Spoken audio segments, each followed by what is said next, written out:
Is Payton Thorne really the best option for Hugh Freeze and the Auburn Tigers? Freezing temperatures are likely for several hours inland and a few hours closer to the coast. Yes.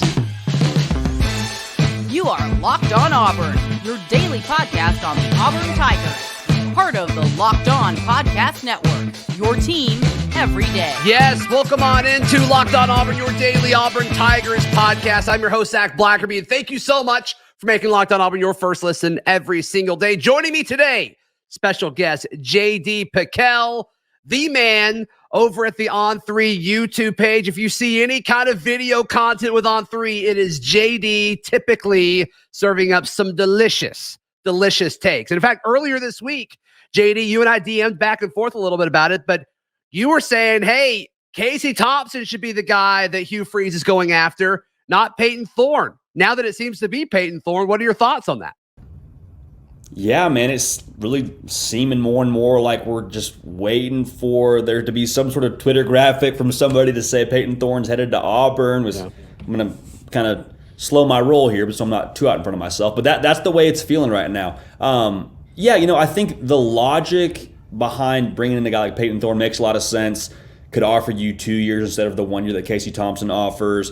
Probably feel a little bit better about his health than you do Casey Thompson coming off shoulder surgery. So the reason why I was leaning more towards Casey Thompson than Payton Thorne was just purely from a dynamic standpoint. I think Casey Thompson brings a little bit more with his legs. I also like the fact that he's played at some big-time programs at Texas and at Nebraska where the spotlight's pretty bright. Not to say anything of Michigan State, but no, I think either guy, regardless of if it was ends up being Thorne like we think it's going to be, or if it somehow ended up being Casey Thompson, I think either guy for you is an upgrade, and you assume will be your starter for game one. Even with the timing of all of it, JD, because I think that's the biggest argument and there's a lot of the Auburn fan base that is extremely pro Robbie Ashford, right? Where they're saying, hey, no matter what, Robbie's still the guy.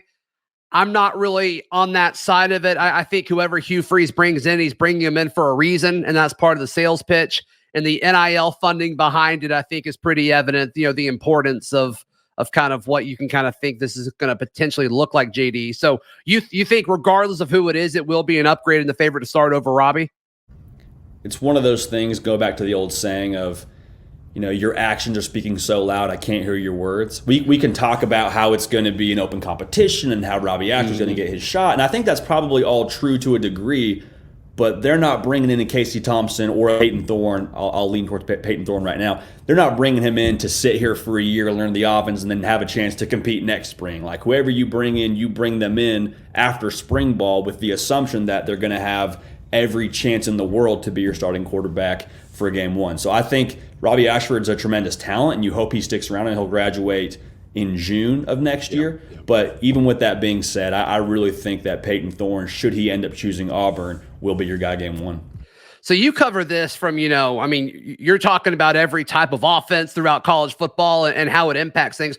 When you look at the potential addition of Payton Thorne with a Hugh Freeze type offense, which we kind of expect should be a big step forward because Auburn hasn't really had an offense in a few years, it seems like. Where does this put him in regards like the pecking order in the SEC in your mind, JD? I think you hit it on the head. It's just a tremendous upgrade for the ceiling at Auburn. Like I'm sure we'll get a little bit more of a gauge for where Auburn's at in the pecking order as we get closer to the fall and all these roster dominoes kind of settle. But I really do think that the ceiling that I was talking about previously was Auburn with Robbie Ashford. The ceiling is maybe close to 8 wins. Again, that's the ceiling, which 8 wins in year one, based on what happened a season ago, it's not bad. You can take them on the recruiting trail and pitch the trajectory and where the program's headed. But you bring in a talent like a Payton Thorne, then you're talking about, hey, is our ceiling 9 wins? Is the ceiling 10 wins? Like, if that's the ceiling, I'm pretty excited if I'm an Auburn fan. So that's not any prediction on what they'll finish at. But with that being said, just the overall excitement about the ceiling of a program with the upgrade at quarterback and fitting into that RPO up-tempo system. You think you'll probably score some points with the running back room being the way it is. Maybe we land somebody through the portal. Maybe some guy like Camden Brown steps up. Like, there's a lot to be excited about if all these pieces fit together how they should. But having the quarterback down, I mean, that's over half the problems offensively, it would feel like to me. I mean, especially if you're Hugh Freeze. I mean, he's had such good success with quarterbacks, whether at Ole Miss, whether at Liberty. I mean, we all know his success rate with quarterbacks. I want to push back a little bit on something you just said, though, JD, because with Robbie, and like I said, I don't think Robbie is going to start for Auburn in 2023. I just don't. We're in agreement there. But I like the addition of a new quarterback and bring him in because of the floor. I think Robbie's ceiling is actually really, really high. I just don't think he's going to pull it all together this summer. I just don't. I mean, he's a solid athlete, and every now and then he'll have one of those throws that's just beautiful. And it's like, man, if he could do that even 50% of the time, all of a sudden, you're going to be a really, really good quarterback in the SEC. But the low points are tough, right? I mean, fumbling when nobody touches you and decision-making, and it's like, what were you thinking there? And, there's other factors on top of that outside of just his play, but I think his ceiling is pretty high, but his floor is really, really low. You bring in a Payton Thorne, all of a sudden, I think that floor shifts up several stories all of a sudden. I think that's the appealing part of all of this. No, I think you're on the money. And you look at Payton Thorne, like, in terms of someone who's proven, who's been a multi-year starter, multi-year captain, there's no guessing with what Payton Thorne would bring to the table. So no, I think you're on the money. The floor is absolutely raised. I think the ceiling's raised. I think you take the whole house and you probably move it to a different neighborhood and just enjoy the fact that you got a nice zip code and a nice neighborhood pool now. Yeah, I get it. I get that. So are you buying, anytime somebody leaves your program, and this isn't just, a Michigan State thing, but I am going to single them out here, but when anytime somebody leaves, you're like, oh, well, we didn't want them anyway. We're glad that they left, right? Like, I'm glad she broke up with me. I was going to break up with her anyway, right? I mean, that's kind of what we're feeling and hearing from the Michigan State folks. Are you buying that at all, JD? I would be buying it less if they were saying the same thing about Keon Coleman, who's also jumped in the portal. I do think there was some real frustrations among the fan base with Payton Thorne. I think there was a time last year even where they were booing him. So I think it was a thing where, hey, we want to see improvement from you. And he set the bar so high in year one with winning 11 games. And I know Kenneth Walker was a part of that, so I'm not pretending like it wasn't a thing. But no, I think the Payton Thorne conversation around, hey, we're sad to see him go is probably true, but I do think they have some answers they're excited about with Noah Kim being back there. There was conversation out of spring that he maybe even looked better than Payton Thorne. Again, maybe this is all through rose-colored grasses now that Payton Thorne is in the portal and not going to be at Michigan State. But Keon Coleman's a guy that I think, not to get too far down the road with the Michigan State conversation, there's a lot of people now that are saying, like, oh, that's a big loss for us. Like, we lose our top wide receiver. He's probably going to end up at one of these schools in the South. I know he's visiting Florida State or maybe LSU, which is and now from where he went to high school. That hurts. And so I think there is some legitimate, we hate to see Payton Thorne go, but at the same time, we have some answers. And Auburn should be absolutely excited because I think it's definitely an upgrade like you and I talked about. Yeah, and I think perspective is important with this, JD, right? I mean, because it's not like you're trying to add a Heisman winner or a Heisman candidate with this. I think you're looking for somebody that's probably more stable than the guys that you currently have on your roster, which, did include TJ Finley. Now it's just really Robbie Ashford, Holden Geriner, because I don't think you're going to start the true freshman Hank Brown, which I'm calling him the baby goat because I expect good things from him in the future, JD. But it's just, you got to get better. Like, can you get better? Can you get to a situation where you can compete for, 9 wins somehow, when you're halfway through November and you look up and it's like, okay, maybe we can do something like this. Maybe it's a down year for Alabama. You can win the Iron Bowl at home. Something like that where there's hope halfway through November, because we haven't really felt that at Auburn in several seasons. I think Payton Thorne, assuming he can stay healthy, I think he offers that. And I think the things they built out around him, too, give me excitement. Like, short of the wide receiver position, you look up and down this roster and you say, improved a lot on the O-line through the portal, improved a lot on the defensive side through the portal. They're excited about Justin Rogers. And so if we can have someone at wide receiver step up, hey, this conversation changes a little bit. And just like you said, someone that you're more sure about with a Payton Thorne, the higher floor, higher ceiling. We talked about that. I mean, I think Payton Thorne plugging into this offense, if they have the right things around him at the receiver position, there could be some really promising results from that. I really believe that. Yeah, I'm there with you.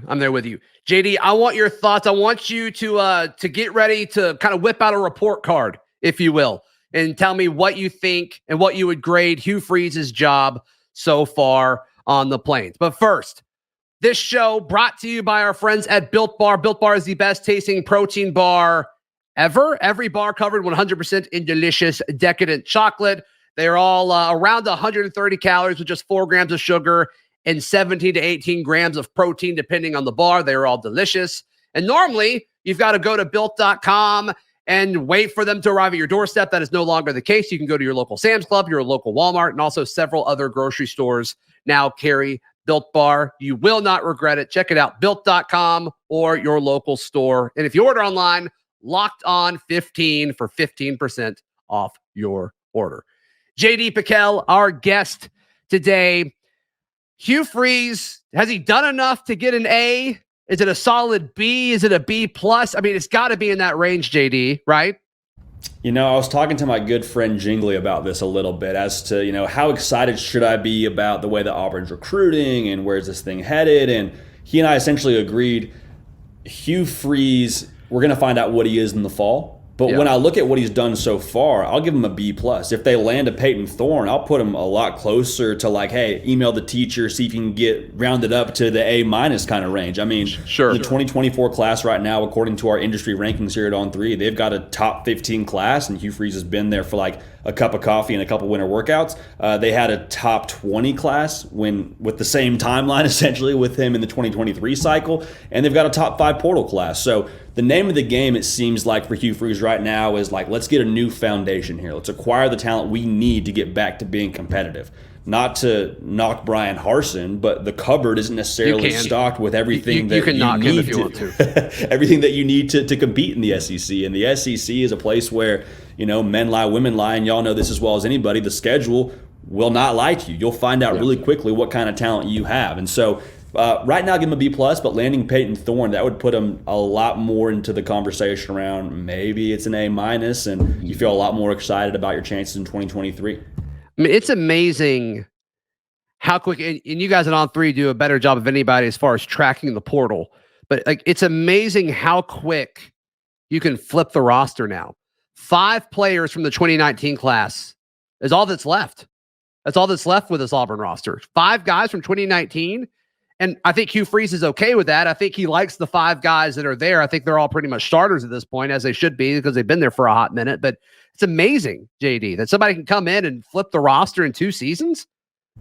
It's wild. It really is a wild world we're living in right now. And there's a lot of conversation around what NIL means to this and how it's changing modern college football. I think that's definitely true. I would say with the way the portal works now and how many guys are on the move every single portal window, like, you better be able to win in the relational game. Like, when a kid has one of your hats up there, he has your school's hat up there on signing day, and he doesn't pick your school, hey, stay tuned in now, because he might be available here this time next year, and you might have a chance to get him. You don't want to burn any bridges. So I think the relational aspect, I'm confident that Hugh Freeze is doing a good job at, and I think it's going to pay dividends long-term for Auburn with how they've done so far, this being the tip of the iceberg with this transfer portal class. They're getting some dudes and doing it where it counts in the trenches. I think it was 3 different guys on the O-line. Justin Rogers, Hugh Freeze says, is going to demand double teams.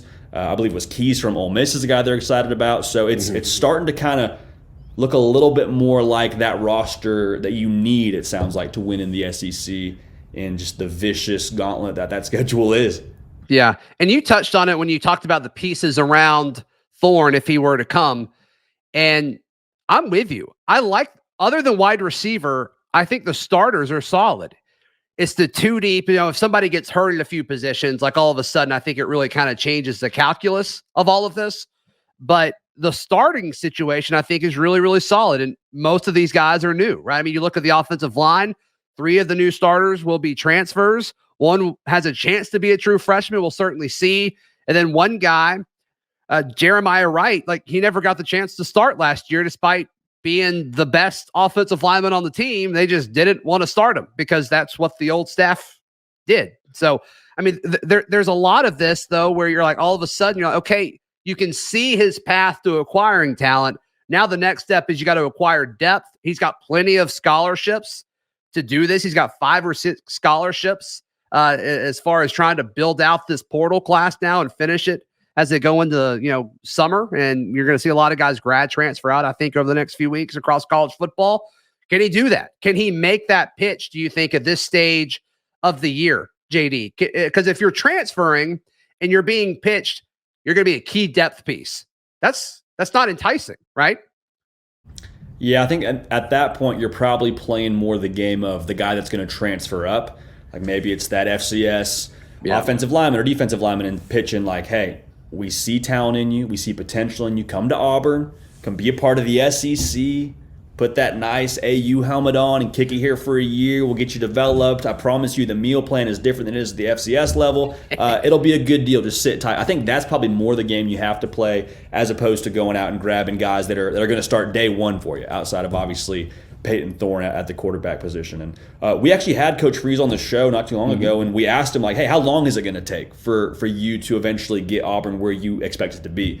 And, I mean, just in typical – Coach Freeze, coach speak kind of way. He's like, give us 2 classes. I shouldn't say coach speak because he's very transparent, but in how any head coach would answer that, saying, give us 2 classes, see where we're at then, and we'll have a better answer for you. Is essentially what he said. So I think this portal cycle is crucial to that foundation, but I truly believe they still want to build at the high school level, as I think most coaches probably do. Yeah, but I mean, he can't do that yet, right? I mean, he likes the freshmen that he has, and he's got 3 dudes that I think have a chance to start. Connor Liu, Kane Lee, and Keldrick Falk, all flips, by the way. And all of a sudden, it's like, okay, well, that's a good base, but yeah, 2 classes that I think make sense. Talking to folks close to Freeze, it sounds like he was all in on the 2024, like peaking for 2024, and fighting for that playoff, which of course he is. And then like he was doing that, and he's like, I'm too competitive. I'm going to do everything I can to win this year as well, which makes sense, which Auburn fans want. I think that's why Hugh Freeze has been a successful coach wherever he's been. So, JD, I want your guess. Let's project a little bit. And this is impossible. Like you said, when you're handing out grades, it's like, well, it doesn't really matter until this fall. But let's take a guess on how many games Auburn can win. We'll do that in just a moment right here on Locked On Auburn. Want to encourage you to join the Locked On Auburn Discord. It is free. All you have to do is click the link in the episode description down below. All right, JD, I've been consistently saying 7-5. If you catch me on a bad day, I'll say 6-6. If you catch me on an absolutely booking, I'll say 8-5, or 8-4. But I think 7-5 is kind of my guess right now for how Auburn's going to do this season. No, I would lean that way as well. Obviously, this assumption is with landing someone the caliber of Payton Thorne. And then sure. If they get to that 7-win mark, I think it's because someone like a Camden Brown stepped up or they landed someone else through the portal that they're excited about. I think 7-5, I think that's a very realistic place to live. That 7-5, 6-6 range is definitely the way I would lean. I think if the entire operation were to fall apart, I think the floor is probably somewhere in the 5-7 range. Like I don't think Auburn takes some sort of drastic step back this year and we're picking up the pieces saying, whoa, that was a crazy year 1. I don't know what happened in year 1 under Hugh Freeze. I think 6-6, 7-5 is right around where I would be content to put Auburn at this point in time. Yeah, and I think a lot of that has to do with how manageable the non-conference schedule is, because your P5 opponent, you're on the road and it's very far away. You're going to Cal, but I mean, that's pretty manageable. I mean, when you look at UMass, Cal, Samford, and New Mexico State, like that's the easiest non-conference schedule I can remember Auburn having in a very long time. And if you want to get a little bit greedy here, looking at the home games, you're like, okay, Ole Miss at home, got Bama at home, you got Georgia at home. You're saying, okay, like, can you get one of those? Like, can we? Maybe. Like, I mean, I know we're sort of projecting here a little bit, but when you look at the games that would just be dreadful to have on the road, the only one I'm looking at and is jumping off the page here is you don't probably want to go to College Station. You don't love going to, Tiger Stadium in Baton Rouge, but outside of that, man, like the big dogs, they got to come to your house for the most part, excluding Ole Miss from that conversation for now. But getting Georgia and Bama at home, you're like, all right, Iron Bowl, rivalry weekend. Game's been sneaky regardless of where Bama and Auburn are at. So I think 7-5, like you said, that the schedule itself, it's an SEC schedule, don't get it twisted, but I think it'll be, in some ways that there's some glimmers of hope to pull from in my mind when I look at the schedule. Yeah. And then you mentioned Alabama at home to end the year. It's like, well, it's for Auburn head coach in his first year at Jordan-Hare Stadium. Typically works out. We'll see.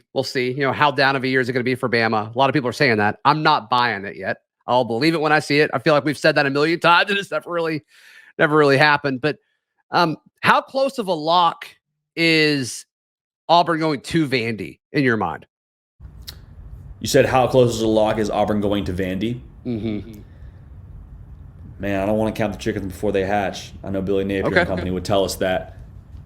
I mean, unless Vanderbilt somehow takes some substantial step forward, or they have someone on that depth chart that we don't know about right now, which is very possible with it being May. I mean, I'd probably put a confidence points of like 9 out of 10 on it. I feel really good about Auburn going to Vandy, especially with the potential upgrade at quarterback. Like, Vanderbilt's gonna have to figure it out a little bit here in 2023, unfortunately, because we love Vanderbilt, just down the street from us. But yeah, I feel pretty confident about Auburn being able to take care of business, especially with the upgrades they have when it comes to the talent on this roster. Like, just comparing roster to roster, I think they're in a very different place than Vanderbilt is. And if Auburn fans are in Asheville, I would go check that game out. Should be a good one. Yeah. So I mean, all of a sudden that with your non-conference, you're at 5. You're at 5 wins right there, and it's, can you win in Fayetteville? Can you beat one of the Mississippi schools at home? And it's like, yeah, I mean, I think 7-5 is totally reasonable. And we don't know what Mississippi State's going to be. I mean, they're trying on a new pair of shoes. They're not going to be the same air raid approach we would imagine. And it's an air raid roster that you were dealing with before. So what do they look like? Yeah, I think there's a lot of avenues here where you're like, yeah, we're looking at it right now in May, but what does that look like when we get to the fall? I mean, I'm just thinking about last year when we were talking about Texas A&M. Nobody in their right mind thought they were going to miss a bowl game. People were getting mad at us when we called them going 8-4. I say us, myself, I was saying A&M's going to go 8-4. They're like, are you out of your mind? We're winning 10 games. And then they ended up winning half of that. So I'm very curious to see also, what does A&M look like? I know they got to go to College Station, and I feel like that talent on that roster is tremendous. But again, a team that missed a bowl game last year, and they're going to break in a new quarterback. Like, just so many question marks where it's hard to speak in absolutes when you're talking about what this schedule is going to look like for Auburn. JD, you do an incredible job. How can people check out everything you've got going on, man? Man, well, I sincerely appreciate that. You can check us out on the On3 YouTube channel. We got content every day. We're live twice a week, Tuesdays and Thursdays. Hit the bell and find out when we're going live. You can also find me on Twitter and on Instagram at JD PicKell. But, man, I appreciate you having me on. I have a lot of buddies that watch you and do what y'all do here. And big fan of the show, man. So y'all keep crushing, and happy to come on anytime I can help.